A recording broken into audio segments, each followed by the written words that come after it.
This is to talk about our bill, the Online Safety Recommender Algorithm Bills 2026, that will be debated and voted in the Dáil on Wednesday. It's not clear at this stage whether the government is going to support this bill, oppose the bill, try to delay the bill. And our main message today is that a few weeks ago, Simon Harris, when speaking about the regulation of big tech companies, said some things are more important than money, speaking about the need to stand up to the big tech corporations involved in the mass production of child sexual abuse imagery of women.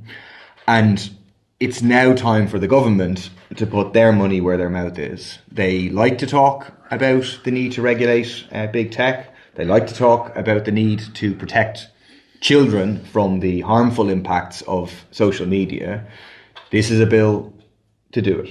I mean, what is contained in this bill is literally the recommendation of all of the experts who worked in this area. It's the recommendation of the all-party AI committee without dissent to call for precisely what is contained in this bill. It's a recommendation of the Irish Council for Civil Liberties, of Hope and Courage Collective, of really anybody who has studied this area precisely comes up with this recommendation.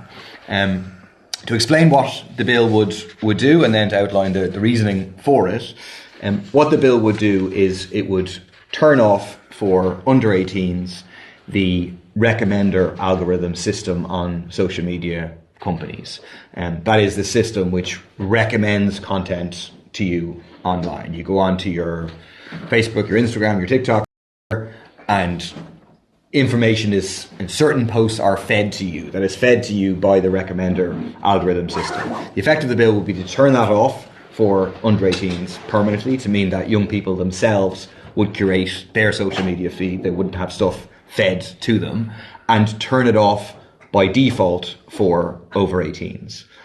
The reason for this is because the recommender algorithms are a driving factor in a mental health crisis for young people, in a spread of misogyny and hate amongst young people and generally in society.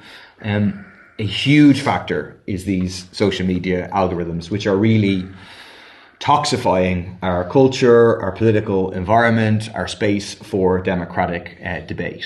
And there's a whole range of studies that indicate, like really horrifically, if you're a young man and you go, or let's say you go into a shop, you buy a mobile phone, blank mobile phone, and you set up a social media account claiming that you are a 15-year-old man, a young man, you're a child in law, within half an hour, you're being fed toxic, misogynistic content, the likes of Andrew Tate or others, without you having selected anything, without you having positively interacted with this content. You'll also be fed far-right, hate material, and so on.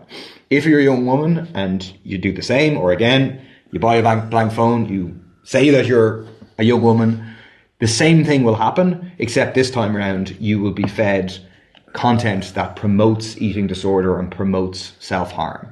So content on Instagram, for example, that promotes eating disorder is a over $200 million year business for Meta, which owns Instagram. They make huge amounts of money from this sort of content.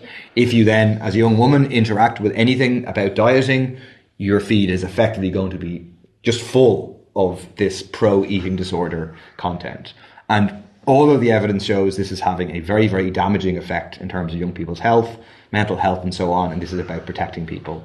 To be clear, because I saw some responses when we first launched this bill from, I think it was Ken O'Flynn, suggesting that there was censorship involved here. There is no censorship whatsoever. None. Even material that we find very offensive and distasteful would still be able to be created on social media. People could still find it on social media. But the point is that it's not force-fed to you by the social media companies. Social media is force-feeding toxic content to young people and to everybody. because it is maximising the amount of time people's eyeballs are staying on the screen, which maximises the amount of advertising that they're able to sell.